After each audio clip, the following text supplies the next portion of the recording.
a qu'en Afrique que les mêmes choses se produisent de génération en génération. Le seul continent au monde qui ne tire pas de leçons de leur histoire du passé.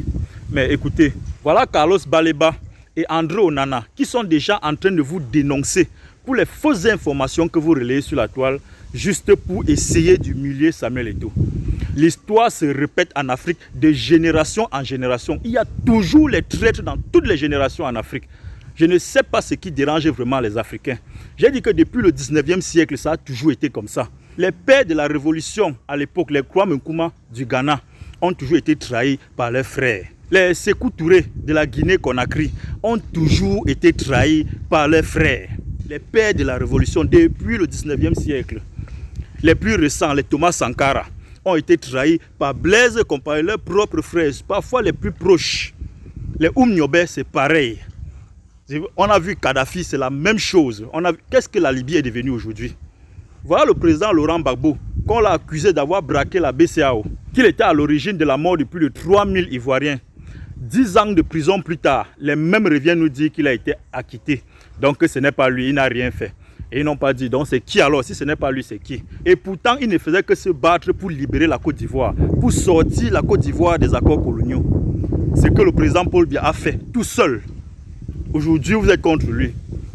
Voilà Ibrahim Traoré, notre génération, devant nous, au vu et au su de tous. Il est en train de travailler, tout le monde voit. Il est à plus d'une vingtaine de coups d'État manqués.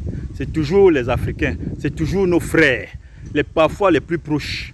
Qu'est-ce que vous voulez? Constant Mutamba au Congo. Regardez ce qu'il est en train de subir. Quelqu'un qui est venu dans la justice en train de remettre de l'ordre au Congo.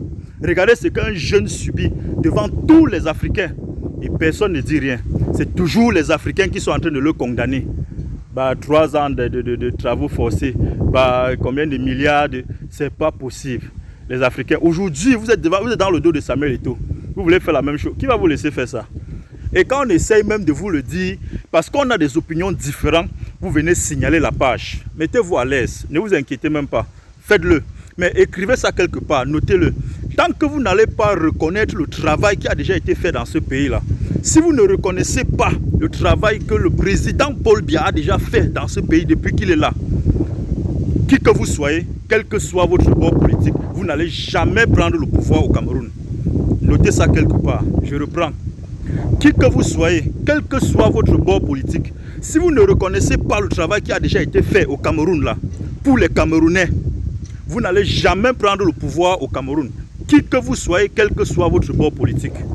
Aujourd'hui, vous êtes sur Samuel Eto'o, vous êtes sur Paul Biya. Vous croyez qu'on va vous laisser faire ça?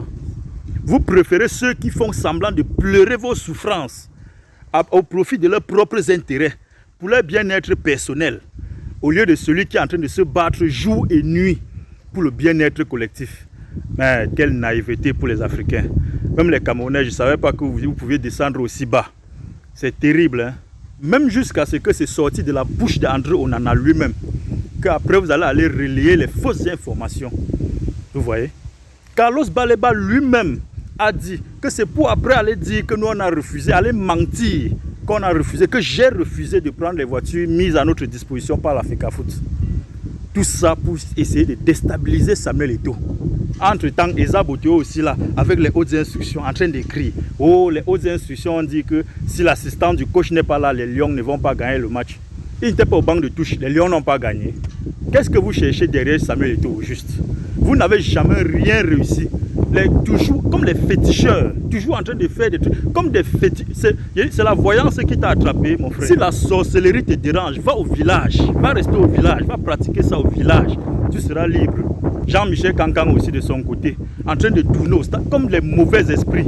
Aujourd'hui, dans le monde, quand on cite les meilleurs avant-centres de tous les temps, les Cristiano Ronaldo, les Lionel Messi, les Ronaldinho, Samuel Eto'o est toujours dedans.